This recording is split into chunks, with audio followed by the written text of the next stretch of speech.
Welcome everybody. It's great to have everyone back again. I'm just going to quickly switch over here. Right. So I think for those of you who've joined us over the last 6 weeks, you will have known that we focused quite extensively on South Africa and on different regions of South Africa, different game parks in South Africa, how to best choose the right safari lodge for you. Hopefully you've all, those of you who've linked in for the last 6 weeks are all a little bit more knowledgeable on South Africa. So as Julian mentioned, we're going to move over to Botswana next week. But what I thought we'd just focus on this week is how to combine the different Southern Africa countries. In particular, we're looking at the countries that surround South Africa.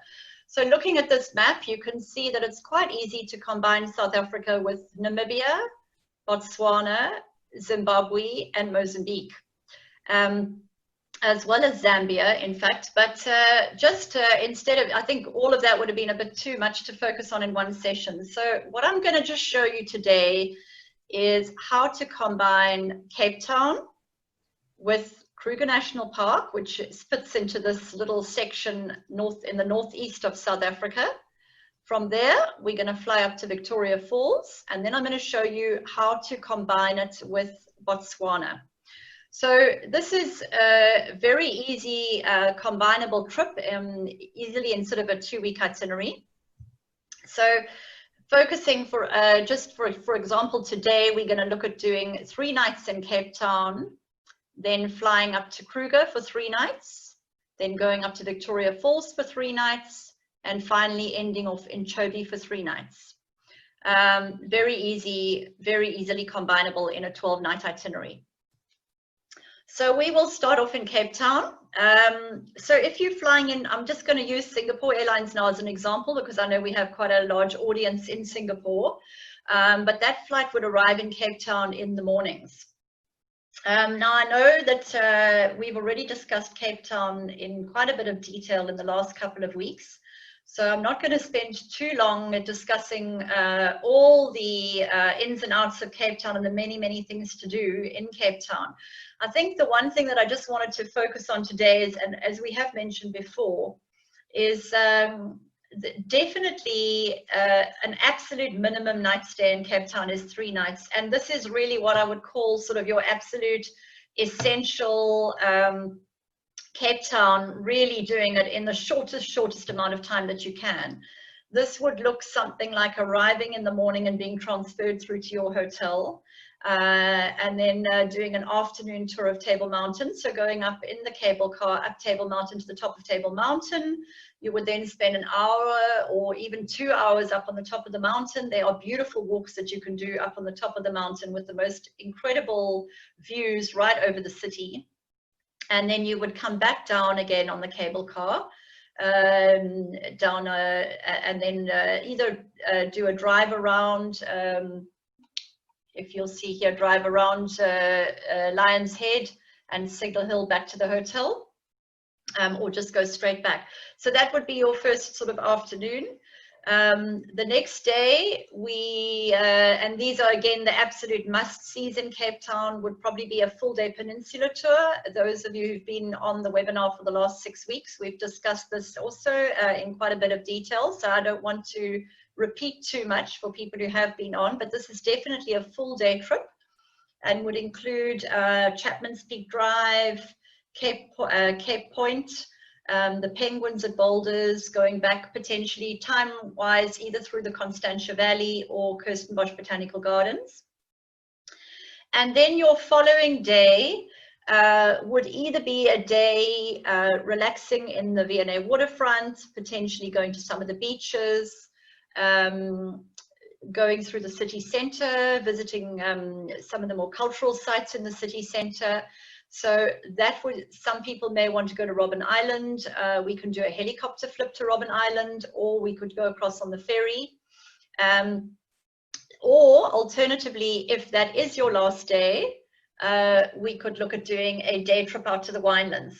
Now, as mentioned before, this is really the absolute, you can see this is the minimum amount of time that you will be able to do it in. If you are someone who has a lot more interest in any particular area, be it art, be it culture, history, food and wine, adventure activities, the whales, anything like that, I would highly recommend more time added on there, because this is really just sort of your Cape Town in a nutshell, one-stop shop in and out. Definitely not going to give you enough time to really relax and explore. So I would definitely say those people who are wanting to just spend a bit of time and just do it at a slightly slower pace, I would say 4 to 5 nights in Cape Town, time permitting, and obviously depending on if you have that amount of time available. We spoke as well over the last sort of couple of sessions ago about whale watching in Hermanus. We spoke about the fact that the whales come into the sea, into the bay between June and November every year. And obviously, if you wanted to do that as an extension trip, Hermanus is about an hour-and-a-half drive from Cape Town, and that is also a full day trip if you wanted to do it as a day trip. Or alternatively, you could drive through there, do an overnight in Hermanus, Gansbaai region, in the Walker Bay region, and then come back again. The same thing goes for people who are interested in shark cage diving. That you could do as a full day trip, or alternatively an overnight in that area. What a lot of people do is they spend 3 nights in Cape Town, and then they spend an extra 2 nights either in the Winelands area or in the Hermanus area. Just to be able to fully explore that region without it being too rushed. So I'm going to, so basically what will have happened here is you will have flown into Cape Town, which is the westernmost tip of South Africa. And from here, we will find my mouse, sorry. From here, down here, I'm going to show you how you can fly up to the northeastern side of the country. So perhaps just before I take you right from the southwest up to the northeast of the country, has anybody got any questions they want to ask on the Cape Town area?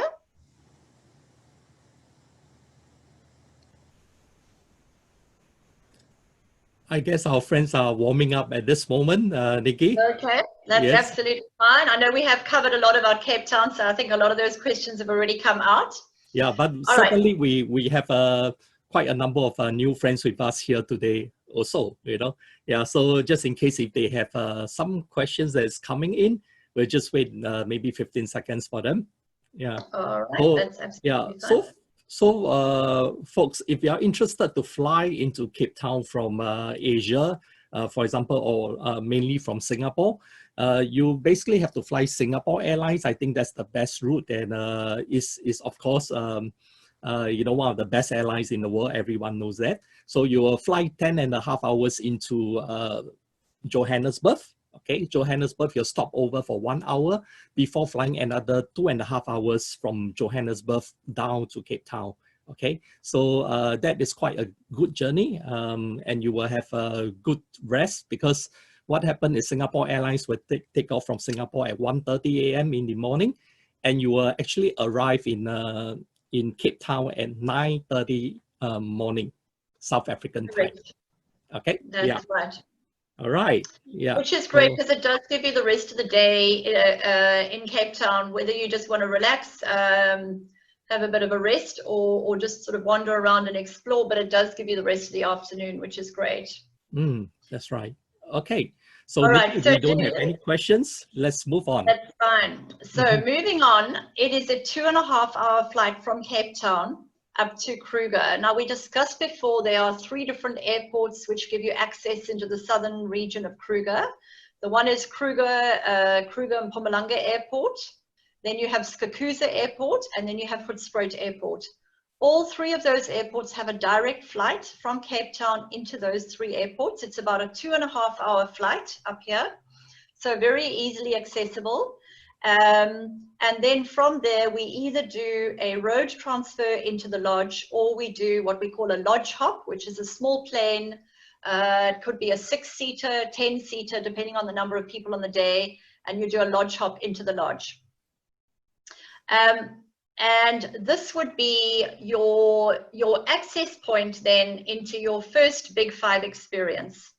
So over the last couple of weeks, we've also concentrated quite a lot on the game viewing in South Africa and the different national parks that one can visit. What we would always try to do, and those flights do definitely connect, to get you into the lodge by early afternoon. So just to do a bit of a recap on what a typical day in a private game lodge would look like, we normally want to get you there by 2 to 3 o'clock in the afternoon so that you've got enough time to check in. And as already we've spoken about in the last few weeks, the evening game drive will normally depart, depending on season, summer or winter time, it would depart sort of around 4 in the afternoon. So if you get there between 2, 3 in the afternoon, it allows you time to check in, relax, and then you would normally meet for late afternoon tea at around 4 before heading out into the bush. And then that late evening safari would be about a 2.5 to 3 hour game drive in an open game vehicle, where you'll go out with your game ranger and tracker in search of what's happening in the bushveld that evening. One of my highlights is always when one gets to stop in the bush, and just as that sun is going down, it's just such an incredibly special moment. It's so peaceful. You just listen to the sounds of nature, and it really is an absolute highlight. Normally speaking, you would get back to the lodges in time for dinner. So if you left it around 4:30, you'd be back at around 7:30. And then dinner will be served in the lodge that night. Then, of course, the next morning, the early morning game drive goes out. So again, depending on season, the wake-up call will normally be between 5 and 6, depending on whether it's winter or summer months. You would have tea, coffee, and a very light snack before heading out into the bush again for your morning game drive, which is again around 3 hours, getting you back to the lodge by around 9 o'clock in the morning for a delicious big breakfast. You normally stop in the bushveld for coffee and muffins or biscuits along the way. And again, just such a special time of the day. As all of the game is slowly waking up, you find a lot of the cats start hunting early in the mornings, and there's a lot of activity going on early in the morning. Definitely a great time to go game viewing. So over the last few weeks, we've discussed a lot about the different lodges, and we've spoken about your high-end sort of 5-star luxury lodges. We've also spoken about your more rustic sort of tented style accommodation. And I think one of the things that I just wanted to point out today, because we've looked at such a large variety of lodges, but one thing that I just wanted to mention is that you must remember that no matter which lodge that you select, the game viewing experience really is, you're still going through the same sort of bush experience. You're still going to have the same game viewing experience. So really the difference in pricing and the difference in lodge that you're looking at is based upon the level of luxury that you're looking for. And of course, one of the other things that we spoke about, apart from the level of luxury, so for example, some lodges have got private plunge pools and spas and wine cellars and gyms, and obviously the size of the room is substantially bigger. And then we also, of course, one of the other major differences is the food and wine selection. So your more luxury lodges, you're going to get more of a fine dining experience in the bush with private wine cellars and an extraordinarily large selection of wines. Whereas your more rustic style accommodation really focuses more on the actual authenticity of being in a real bush experience, feeling like you're in a tent in the bush. And of course, the food around that revolves really a lot more around sort of campfire eating, boma dinners. So it's not going to be sort of, you know, the food is not going to be as fancy as in some of the other private lodges. So again, we spoke so much about really how to select a different lodge, and it really is dependent on what style that you're looking for, and whether sort of your food and wine selection is important to you or not. I would definitely recommend a minimum of 3 nights in the lodges. in any of them. And as mentioned before, quite a few people do a combination of 2 different lodges with 3 nights in each, or 2 nights in one and 2 nights in another, visiting 2 of the different private nature reserves in the area, private game reserves, for example, doing a combination of the Timbavati and the Sabi Sands Reserve, or doing a private concession in Kruger with something in the Manyaleti. And then what a lot of people also do, which I think is a really great experience, is to do a tented experience in combination with a more luxurious experience. Or, for example, do a walking safari, a lodge that concentrates on your walking safari for 2 or 3 nights, and then you combine that with a more luxury experience. So there's lots of different ways of combining this. I think just the one thing that I wanted to mention is right in the beginning we looked and I said I was going to do 3 nights in Cape Town. This is all minimal, 3 nights Cape Town, 3 nights in the bush. I just wanted to bring you back and remind you, we did discuss this 6 weeks ago when we were looking at all the different regions of South Africa.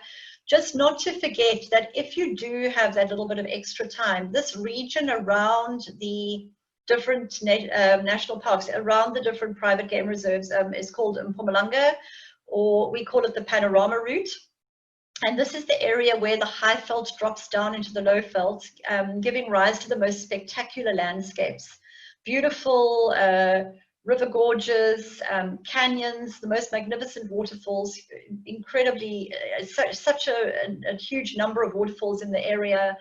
And of course, with that comes lots of different activities one can do in the area, from you know, rafting down the canyons to zip lining and helicopter flights, horse riding, etc. But it really is a very, very beautiful area to visit. And I always feel, you know, when a lot of people just aren't aware of the fact that people sort of just think you have to go into the Kruger area and there's nothing else to see in the area. If you can afford time-wise to spend an extra 2 days in that region, it is definitely worthwhile.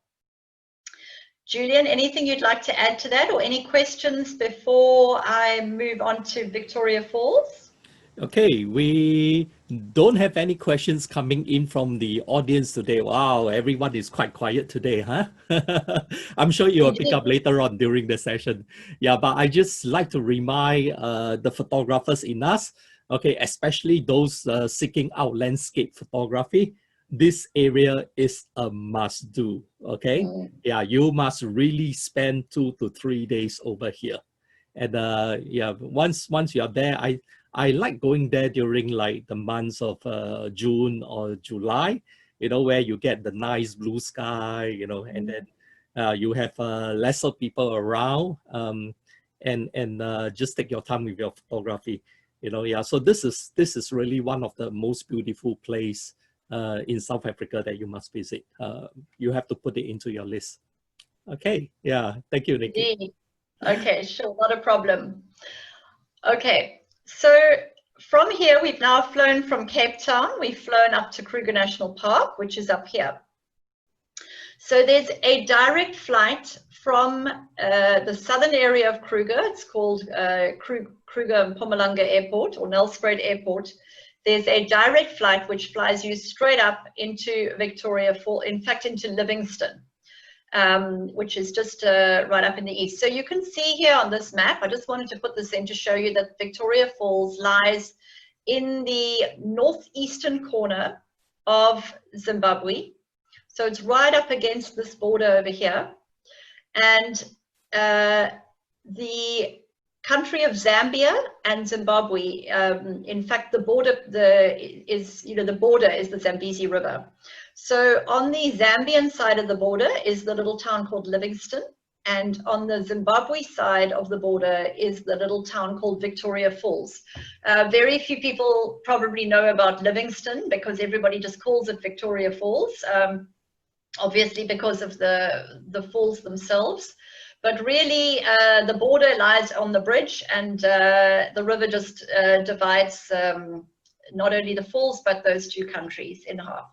So this direct flight that goes from Kruger is about a 2-hour flight, and it takes you straight up into Livingstone. if you wanted to fly into Victoria Falls, currently, as it stands, there isn't a direct flight into Victoria Falls. So you would have to come back from there, back to Johannesburg, and then go up, which is why we like to use the flight into Livingstone. Even if you're staying in the Zimbabwe, on the Zimbabwe side of the falls, it's just literally a cross over the bridge to get to Zimbabwe, as opposed to flying back into Johannesburg and back up again. So it's a very easy flight, straight through connection into Livingstone. So I thought I would just tell you a little bit about Victoria Falls. So the falls themselves is the largest, it's known not to be necessarily the highest or the widest falls in the world, but the largest sheet of falling water in the world.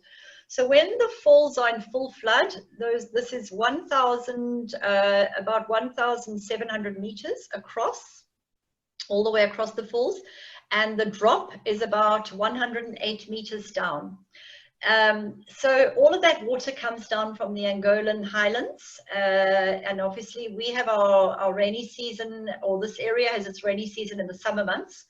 So the rains start in around November, December, and it takes a little bit of time for that water to run down all the way through from the Angolan highlands down through the Caprivi Strip, and then down to the actual Victoria Falls. So even though the rains start in sort of end of October, November, it takes a couple of months for those floodwaters to build up. And Victoria Falls is at its highest level of water from around the end of February up until, I would say, around May, probably with its peak in around April.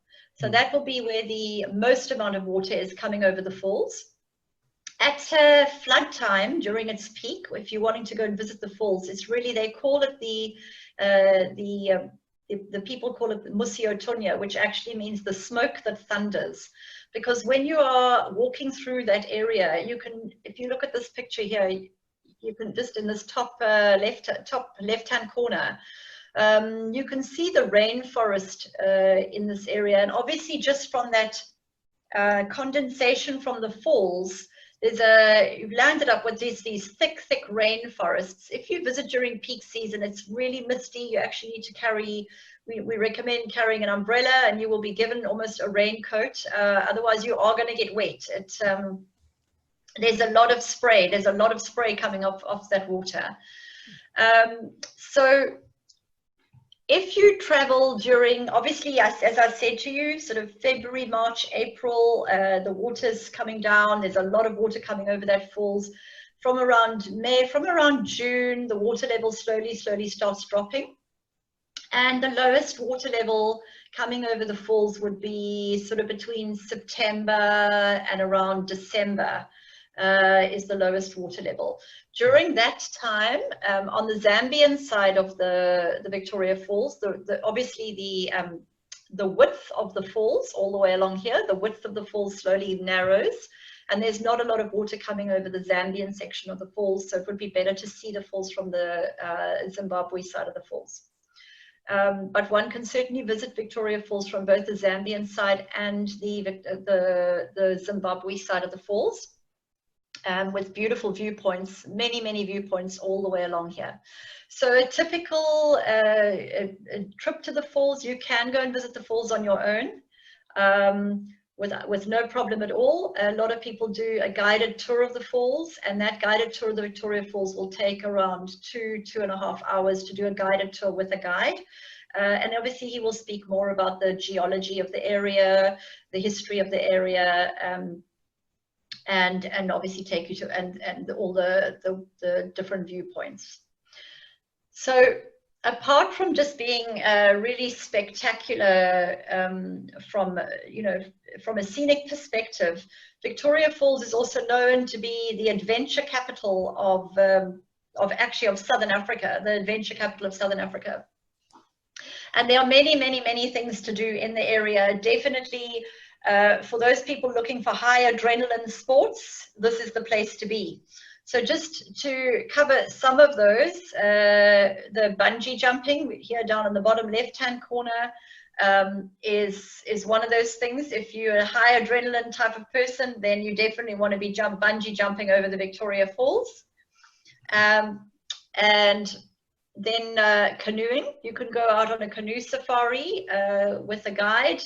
There are hippos around, and crocs around, so you do need to be quite careful, but the guides are very knowledgeable and they will take you safely through the waters. There is obviously a lot of game around, and you can go game viewing in and around the area. This picture here on the bottom right hand side, just actually put in just to show you also that it's a great child-friendly destination. This is this is called the Boma dinner, where it's a lot of people do it. It's a really typical taster of African cuisine. And this picture, in fact, we were all eating mapani worms. Julian, have you ever had a mapani worm? No, I haven't. I'll have to challenge you next time you're in Africa. Really? Okay. I'm waiting for you next year. All right. So whitewater rafting is a very, very popular activity in the area. It's definitely not for the faint-hearted. It is either a half day or a full day trip down the river. The guides are very, very highly qualified, but it is a level 5 whitewater rafting river. So, and quite a steep climb out of the river on the other side. So just to be aware of that. The picture on the left-hand side here is taken from Devil's Pool or Livingston Island. And this is really an absolute highlight of many people's trips to Victoria Falls. This is on the Zambian side of the falls. And as you can see, this is quite deceptive, because you would wonder why people are sort of look like they're about to go flying over the edge of the falls. But this is in fact a pool. And it's with a rock, sort of a rock face here. So you can go in and just sort of swim in that pool. And many people have had photographs taken hovering over the edge of that pool. It is always quite an impressive photograph, actually. Nicki, you know something, I have to interrupt you here. Sure. In Singapore, there's also such a pool here that looks exactly the same, you know? Really? Oh yeah, yeah. I'm sure the audience will know. You know, do you guys know where it is? We have a similar pool. it's actually world renowned. You know, just like the Devil's Pool. Yeah, we have that at the top of a building. You know. Yeah. Not Yeah, the you see. same, Yeah. Julian. That's not the same. Yeah, I already got some reply coming in. Oh yes, yeah. You see. Yeah, and JP was saying that the MBS Infinity Pool, yeah, but which is really similar, but then you don't get the kicks. This one you get the kicks, you know, and it's only limited time, yeah. So there's only a certain period that you can get onto this pool. Mm. Exactly. Yeah, exactly. Yes. All right, and then of course, one of the highlights, which I think is something everybody loves to do, is to go on a sundowner cruise. As you can see on the bottom right-hand corner here, it really is, you know, the incredibly beautiful red sunsets that we get in Southern Africa are just so spectacular. Right, I've got a couple more just activities here for you. This is zip lining across the falls. You can go horseback riding. These little ones are having their face painted at the Boma. Lots of arts and crafts markets.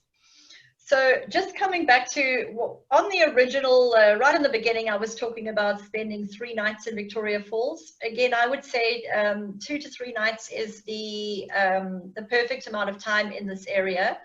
And I think a lot of it just depends. Some people do, you know, if you're not an adrenaline junkie, if you're not seeking to do a lot of adventure type sports, you can do 2 nights in Victoria Falls.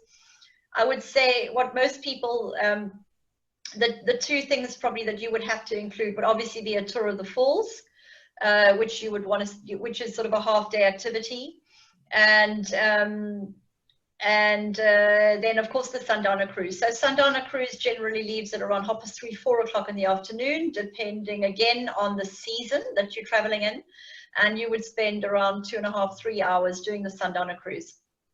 So 2 nights would be an absolute minimum here. If you're interested in doing all of the different activities, then definitely 3 nights. I must say one thing I've just noticed I don't have a picture of, but is also to me one of the absolute highlights to do in Victoria Falls is to do the helicopter flight over the falls. Right. This is a 15-minute, you can do a 15 minutes or half an hour, you can do a helicopter flight. And it just gives you such an incredible view over the gorge. As this sheer drop of water comes down, it forms the most incredible gorge called Batoka Gorge.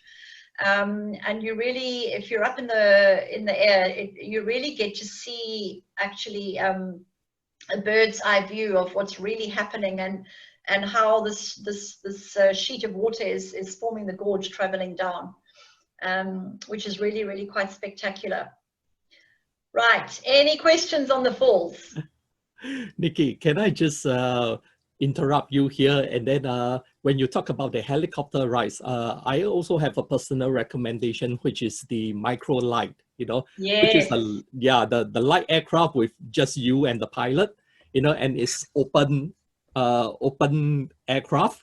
So you sit on it and then you fly it up and you see that. Okay. So the only thing is that for a lot of photographers who's not aware, they were thinking that they could book a micro light and then they can bring up their expensive equipment, their heavy equipment up the micro light. Unfortunately, the answer is no, you can't do that. Okay. The pilot will stop you. And so what happened is that they actually have their own camera equipment.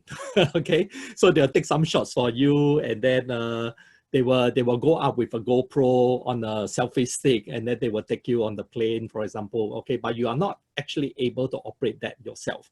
So I found a way to go around this is that if you could actually hook a GoPro by yourself, you know, out on the shoulder, okay, then that way you can still photograph. Okay, although it's still limited in a way, but better than none. So just for those who's really interested to get onto like a plane or the GoPro or the micro light, you can actually bring along a GoPro. Okay, yeah, for that.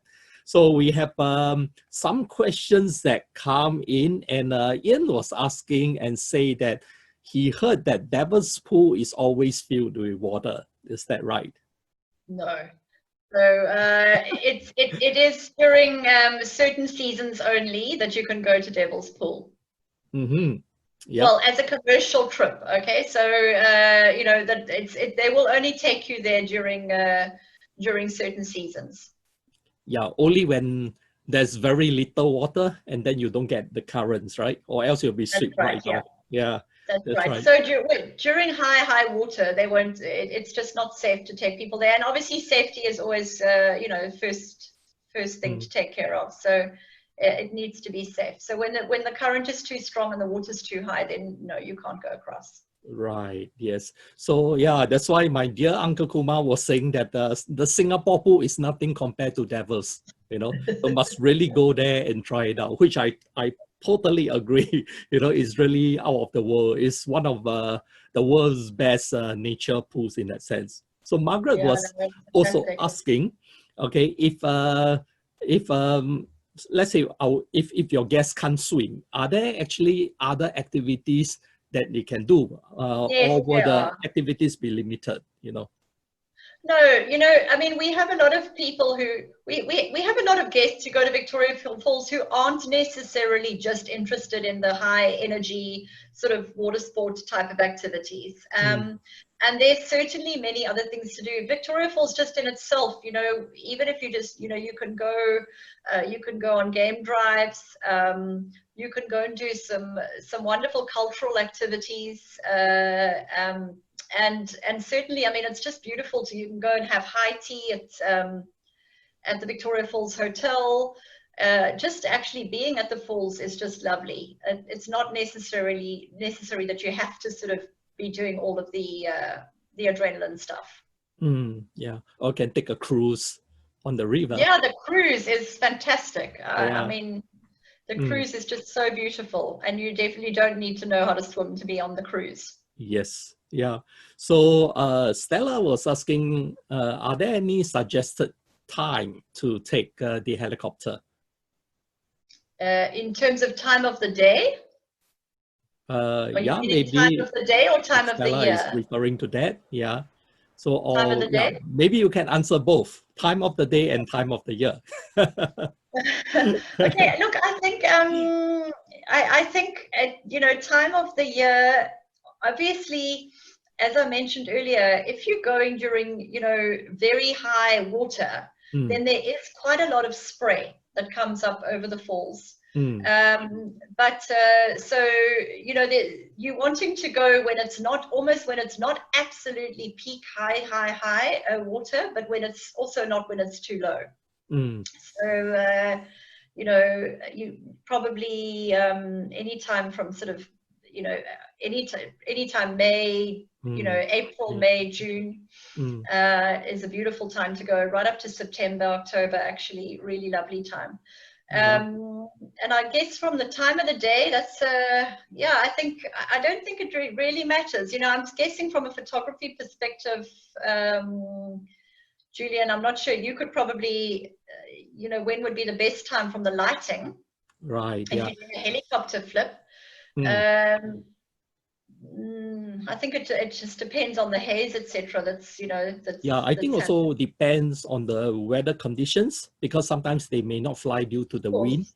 But it's Yeah, always good to go there early in the morning if you can. yeah, I also You know, think. like the seven Mm, o'clock, seven-ish flight. I think that mm, would be beautiful with the sun very yeah, low on the horizon, and then mm, the light is still warm. You'll get fabulous pictures. Yeah. So absolutely.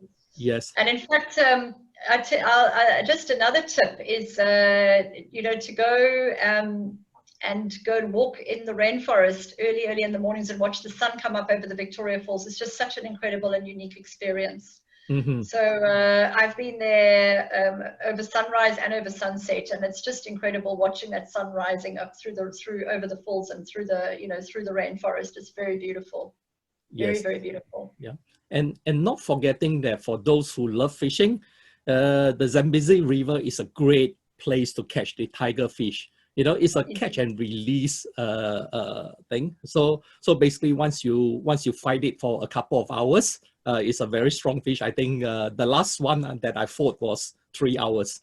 You know, yeah. So and after that, then you get to release it back into the river. Okay, so there's also something that for you to look out for. Yeah, and then Absolutely.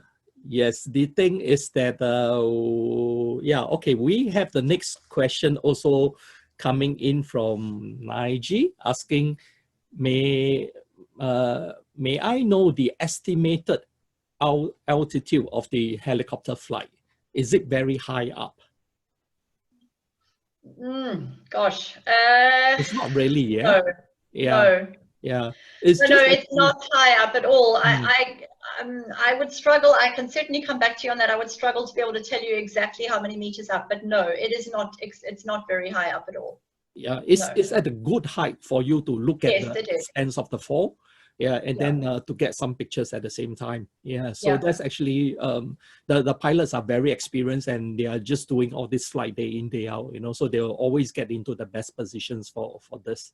Yeah. Yeah, indeed. They really do. They're fantastic. And I mean, you know, to go too high up would make it a pointless exercise, really. You know, you actually want to be able to see the game on the ground. You want to be able to see the elephants coming down to drink, Mm. as well as going down into the gorge. So it's just high enough that you can see everything, but obviously at a at a, you know, safe distance above the land. Yes. Okay. And finally, we have one questions for this segment from this last question of this segment from Ingwa. Ingwa is asking, what is the best period to visit all three places in a single trip? You know, Africa got too much things to offer. So to go there, I tell you yeah. something. It's an interesting question because Mm, as we've discussed also in the last couple of weeks, Cape Town has its rainy season or its winter season between June, July, August. mm, And it can be quite cold in Cape Town over that period of time. The best time to go game viewing, I would say, is during the winter months, if you're looking mm-hmm, up at Kruger. And which is also sort of from May to the end of sort of September, October. And then obviously in Kruger, you're wanting to go, you know, if you're wanting to see a lot of the water coming over the falls, I would say, you know, I always like to say to people that shoulder season is a really, really great time to travel. Mm-hmm. And looking at a combination of this particular itinerary that we've looked at, I would say April, May is a really, really great time. Even April, May, June would be a really great time to do this itinerary. You would have still really beautiful time in Cape Town before it gets too cold. You know, the bushveld will still be, you know, it'll be starting to get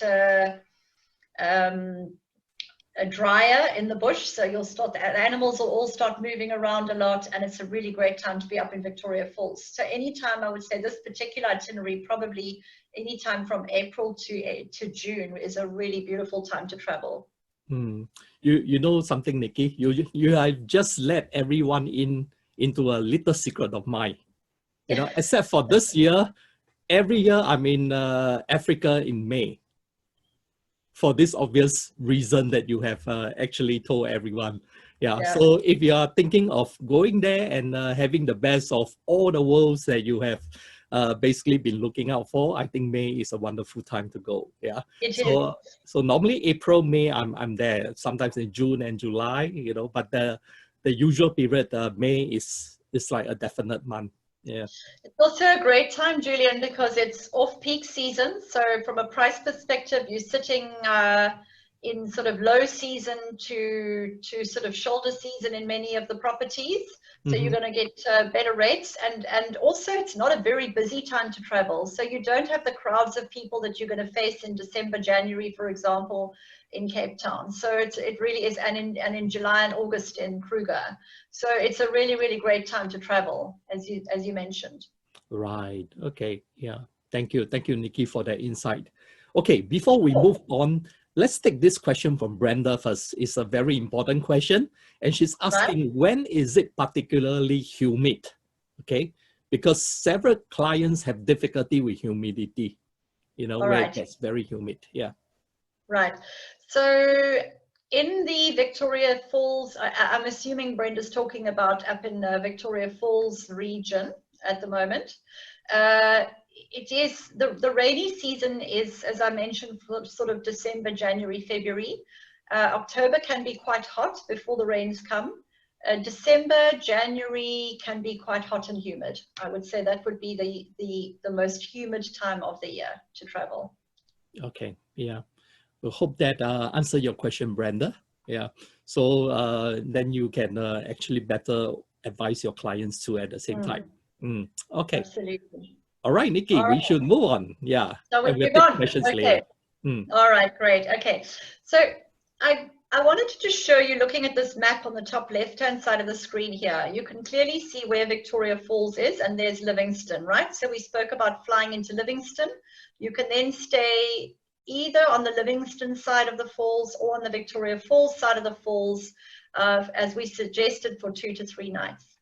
From here, it's an hour-and-a-half road transfer across to Kasane. Now, over here, there's a little place called Kazangulu. Kazangulu is actually a very interesting spot because it's where 4 countries meet. So the countries of Zimbabwe, Zambia, Botswana, and Namibia all meet at this little place called Kazangulu. And there's a border crossing, there's a ferry crossing here. But otherwise it is, if you're staying on the, and if you're staying in the town of Livingstone, you would do a transfer across and cut across the Kazangulu border. If you are staying in Victoria Falls, it's an hour-and-a-half easy road transfer across to Kasane, which is the town just on the other side of the border post. So you can see here how easy it is to combine Victoria Falls with Botswana, just with an hour-and-a-half to 2-hour road transfer, including the border crossing. And now you find yourself in Botswana over here, and in the Chobe National Park. So the Chobe National Park is very well known worldwide for having some of the largest herds of elephant around. And if you're wanting to see elephant, this park is really incredible. It borders on the Chobe River here. And this huge floodplain exists where all the animals come down, specifically in the dry season. They all come down to drink along this beautiful, beautiful floodplain. There's quite a few little hotels in the town of Kasane itself, but otherwise there are lodges scattered all the way through the Chobe National Park. And in this area, it's quite well known for doing boat-based game viewing, as well as going in the 4x4 open guided vehicles. So what a lot of the lodges do in this area of the park is they will do 2 activities a day. One of them will be a guided 4x4 open vehicle safari, and the other one will be a boat safari. And when you're in the boat safari, literally you're in a smaller boat, and you just go up the river, and it's just absolutely incredible how serene it is, and how much wildlife you see. Certainly crocodiles, hippos, elephant, bird life, just incredible variety of animal life that are all coming down to the river to drink during the day. So it's just so, I think in comparison to being in a vehicle, it's just so beautifully serene and calm and quiet. It really is lovely. Some of these boats, we spoke, Julian, I think you and I were speaking about pangolin safari. So some of them are really kitted out as photographic boats. They have all the right equipment on them, and they have specialist photographic guides as well, so they'll be able to get you into the right position. They'll know about the lighting, etc.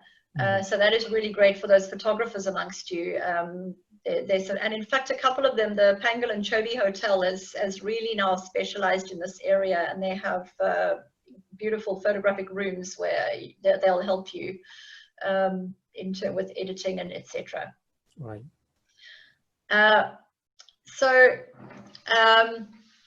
yes, not only is this area known for its huge herds of elephant, but certainly all the cats. It's a great, a fantastic Big Five destination for all of the animals, and for birders and fishing. You were saying, Julian, incredible for fishing. Many people come down to this area to go fly fishing, or to go all different types of fishing. Here you can see the big baobab trees. The landscapes is just so beautiful and so varied in this area, in the Sabuti and Chobe area. One of the things that I wanted to mention is the Zambezi Queen. So this is a 5-star luxury boat that goes up and down the river, and a really wonderful way actually to end off your itinerary, especially if you've done sort of the type of itinerary that we've just been looking at. So you've now done Cape Town, Kruger, Victoria Falls. Great way to just relax. Quite a few people like to combine this with 2 nights in a lodge in Chobe, and then end off with 2 nights on the Zambezi Queen. This truly is a 5-star luxury on a boat. Fantastic food. You can see here what the cabins look like. They've also got the Chobe Princesses, which are slightly smaller boats, sleeping with 4 or 5 rooms. And then what happens is they take you out during the day on what they call a tender boat, which is a slightly smaller boat. The reason that they do that is because these boats are able to go into the slightly shallower little canals, which gets you much closer up to the game as they're coming down to drink. And also they have a couple of tender boats. So for example, if you have a couple of people on the boat who are interested in going fishing, then you have a couple of birders, then you have a couple of people who are wanting to go game viewing.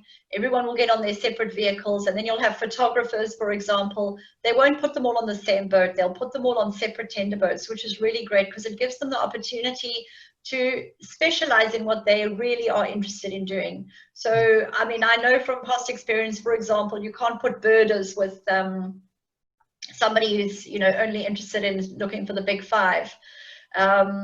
And they really are really great at this. They'll take the birders separately and just allow them to spend time, with in search of birds and just spending time. I think if you're interested in birding, it just, you know, you want to be able to have time to be there rather than shooting off in looking for animals. So this is a really great luxury experience for people wanting to end off on the Chobe River. I thought I would just put this slide in towards right at the end now to show you. So we will have landed in Victoria Falls, and you've now come across to Chobe. For this particular itinerary, we've ended it in Chobe, but for those people who do have the additional time, from Chobe, you can now go into sort of more of the heart of Botswana. You can go to the Okavango Delta, Savuti, Moravi, or down into the Kalahari and the Makgadikgadi Pans. Mm-hmm. So this will be what we'll be discussing next week. We'll be looking at I'll be doing an introduction to Botswana, and we'll be talking about just the different regions of Botswana and each of these different regions and what they offer. You know, we'll be talking about what we call land-based game viewing and water-based game viewing, and how to best combine them and the best areas to be in. Sure. Are there any further questions about the Chobe area? All right. Okay, let's see. So yes, we have a question that come in from Stella. Stella is just asking, will Chobe be crowded with tourists for the convenient location? Yeah, because you know, it's linked to Victoria. Yeah, it's a good question. So Stella, if you go into the Kasane region, which is the town that I spoke to you about just over the border, that region has got a couple of hotels, and certainly that region of the river can be a little bit crowded. If you go, there are lodges that I prefer to use, which are slightly deeper into the Chobe National Park. And I like to use those are my preferred lodges for exactly that reason, because it takes you away from the crowds. So I will always try to get people away from the crowded regions. The same goes for this Zambezi Queen, which I'm just showing you here. That's why they use their tender boats. They go downstream, and then they use the tender boats to get away from the boats that are on the river close by to Kasane. Mm-hmm. So definitely it's a busier area of Botswana than, for example, going into the heart of the Delta. But it's a great access point to Botswana, and if you know which lodges to use, then it's absolutely fine. Cool. Thanks for that, Nicki, and I hope that has answered your question, Stella. Okay, are there any more questions coming in from our friends here today? So, Nicki, by the way, what's the frequency of the flights from Kruger? Okay, so, and in fact, let's just go back to this map again here. So there are daily flights at the moment. Well, at the moment, we're not 100% sure of the schedule for next year, but let's say 2020 has certainly been an interesting year for everyone. So right now, everything's a little bit unknown. But normally speaking, there's daily flights from Kruger up into Livingston. Right. And I think one of the things I just wanted to show you is from Kasane, there's a direct flight back to Johannesburg. So, or you could travel back to Victoria Falls, and then there's a direct flight from Victoria Falls down to Cape Town. Right. So that would be your return. For those people who were ending the itinerary, for example, in Chobe, you would then fly back from Kasane back to Johannesburg, or from Victoria Falls back. Right. Okay. Thanks for that, Nicki. Yeah. So Daniel were asking if we add in Mpumalanga, where is the accommodation location? So okay. So Daniel's heading back to this previous slide. Oh, sorry. There we go. So probably around the Hazyview area, which is I normally use accommodation in that area. There's various different accommodations, but it's very easy to combine, because from this region to get down to Kruger and Mpumalanga Airport, which was the airport that we used to then fly you up to Livingston, it's about an hour to an hour and a half transfer. So it's really not far away at all. If you're staying in the private game reserves such as Sabi Sands, Tibavati, Manyaleti, or even the Kruger concessions, any of those private concessions, very easy to get to this region, and from there, very easy to get down to Kruger Airport. Right. Okay. Hope that answered your question, Daniel. And I think we have a very good question from Stella. So Stella was actually asking and saying if she stay in Livingstone, okay, and then to get to Kasane, means she has to cross 2 different borders, national borders, right? Will it be time consuming? Kazangula, they take people through Kazangula border all the time. So no, you know, in peak season, there can be a bit of a hold up if you're traveling in peak season. But what we recommend people do is there's a visa called the Kaza Uni visa, which gives people access to all of the countries. If you have that visa, you get access to Zambia, Zimbabwe, Botswana, for those people who are needing a visa. It's a visa that you get on arrival though, from most countries, so it's very easy. And I would say that if you're not traveling during high peak season, most of the time it's not too bad a border crossing. Right. Okay. How much is that visa if you get it on arrival? Any idea? $50, $50 US. 50 USD. Okay. Right. Yeah. So I hope that answered your question, Stella. Yeah. Okay. Do we have more questions that from our friends here today? Okay. That's quite a lot of info today, Nicki. Indeed. You know, putting everything into one itinerary. A quick fly-through. Yeah, I think the 12-day itinerary is actually okay for people in this region. So maybe plus your flight, you will need about 2 weeks. So that is 14 days.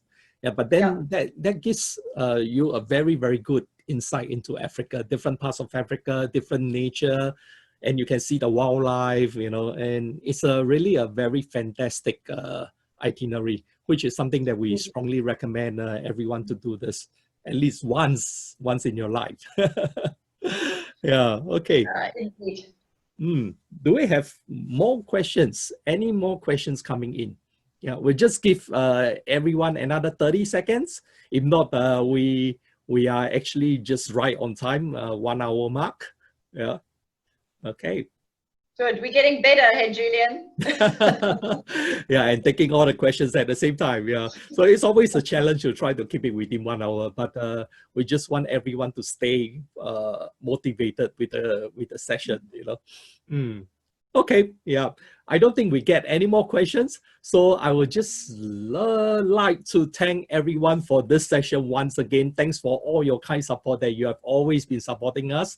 Please come back and join us again next Monday, same time, same place, and look out for the invites, okay? Yeah, and I want to again thank Nicki for your fabulous insight into Africa, you know, and sharing about all your vast knowledge with us.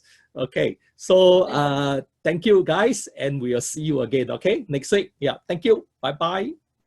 Bye everyone.